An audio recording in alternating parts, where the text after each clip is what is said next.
미사고 1학년 기말고사 기출분석을 해보겠습니다. 문제를 해설하기보다는 문제를 접근하기 위해 우리가 어떻게 했었는지, 그 다음에 앞으로 이런 것들을 보완하기 위해서는 어떻게 공부를 해 나가야 될지 위주로 한번 설명을 해보겠습니다. 16번 문항을 먼저 같이 보겠습니다. 16번 같은 경우에는 4차 방정식이 주어져 있는데 우리가 이제 보기차식이라고 부르는 x제곱에 대해서 거듭제곱 되어있는 4차식이 주어져 있죠. x제곱을 t로 치환해서 접근하는 문제인데 t에 관한 2차 방식이 되겠죠. 그러면 t제곱 플러스 2 마이너스 2a의 t 플러스 땡땡땡이라고 쓸게요. 그냥 이렇게 되면 우리가 t에 대한 방정식을 풀어서 t1과 t2가 나왔다고 했을 때, 자, 여기 있는 놈이 음수가 되면 이게 x제곱이 음수인 거니까 허근을 갖는 거고, 자, 여기서 풀었는데 하나가 양근이 나왔다. 그러면 x제곱이 양수인 것이므로 플러스 마이너스 누구, 이런 식으로 근을 갖게 되는 거죠. 얘 같은 경우에는 올림포스 기출에도 수록되어 있고 우리가 변형된 문제들도 많이 준비했을 테니까 잘 풀었을 것 같은데, 혹시라도 아직 잘 이해가 안 된 친구들은 시험이 끝났으니까 이건 이제 접어둬야지 할 게 아니라 3차 방정식과 4차 방정식은 우리가 고2가 되어서도 계속 풀어야 되는 문제이니까 좀 놓친 친구들은 다시 한번 공부할 수 있는 기회가 됐으면 좋겠습니다. 18번 문제 보겠습니다. A와 B, 지금 개수에 미지수가 들어가 있는데 그 A와 B의 범위를 정해준 다음에 근을 어떻게 갖는지에 대한 얘기인데, 우리가 이제 인수분해를 해야 되는데 잘 찾은 친구들은 빨리 찾았겠지만 요거 찾느라 시간을 좀 보낸 친구들도 있을 것 같아요. 그래서 먼저 인수분해를 하면 우리가 2를 넣고 해서 x-2를 인수로 갖고, 그 다음에 x제곱에 2a의 x 더하기 b제곱은 0 이렇게 되는 3차 방정식인데, 문제는 얘가 뭐라 그랬냐면 서로 다른 실근의 개수가 2개가 되도록 그래. 2개가 되도록.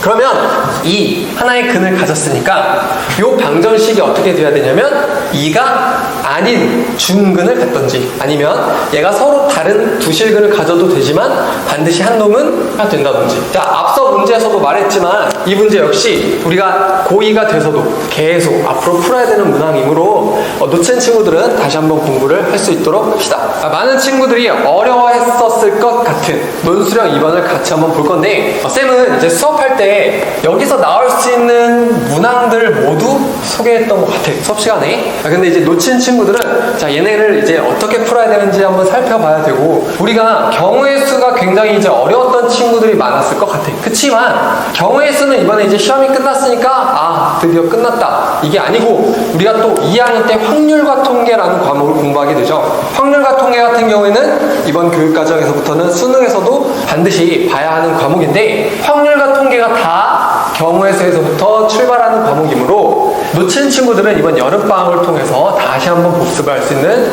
기회가 됐으면 좋겠습니다. 우선 이 문항을 한번 살펴보면 우리가 이제 시험 준비를 하면서 이런 문제는 많이 풀어봤을 것 같아요. 삼각형을 만들 수 있는 경우의 수를 구하시오. 삼각형은 3개의 점이 있으면 되니까 12개의 점에서 3개를 선택하면 된다. 이렇게 공부를 우리가 많이 했을 거야.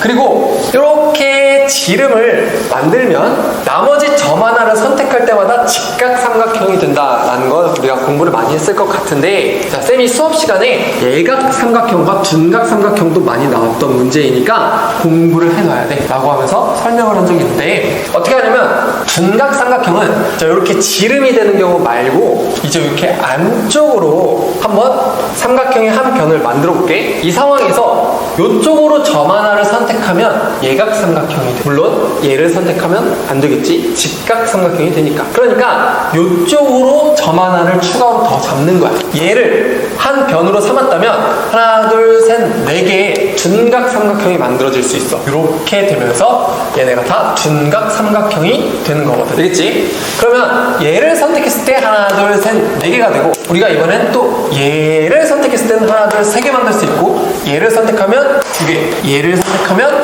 하나 이렇게 만들 수가 있어. 그래서 이렇게 기준이 되는 요 선분을 몇 개 만들 수 있는가, 그때마다 몇 개가 나온다 곱하기로 가면 되고, 예각 삼각형은 어떻게 하면 되냐면 우리가 전체 삼각형 전체 1번에서 구했잖아. 그 다음에 직각 삼각형은 우리가 잘 풀 수 있잖아. 둔각 삼각형 바로 지금 설명했었지. 걔네들 다 빼면 예각 삼각형이 될 거야. 자, 지금까지 문항을 조금 이제 어려워했을 것 같은 문항들을 같이 한번 봤는데, 이번에는 아마 올림포스 기출에서 별로 안 나왔어요 라는 생각을 하는 친구들이 좀 있었을 것 같아. 중간고사 때보다는 조금 뭐랄까 직접적으로 빡 이렇게 여기서 냈어 할 만한 문제들이 발견하기는 쉽지 않았을 것 같은데, 이게 무슨 말이냐면 우리가 앞으로는 올림포스 기출에 너무 올인하면 안 된다. 올림포스 기출을 바탕으로 해서 정말 수학적인 실력을 끌어올리는 게 궁극적인 목표가 돼야 한다. 올림포스 기출에만 너무 매달리다가는 시험에서 큰 코 다칠 수 있다. 이런 거를 알려주는 시험이었던 것 같아.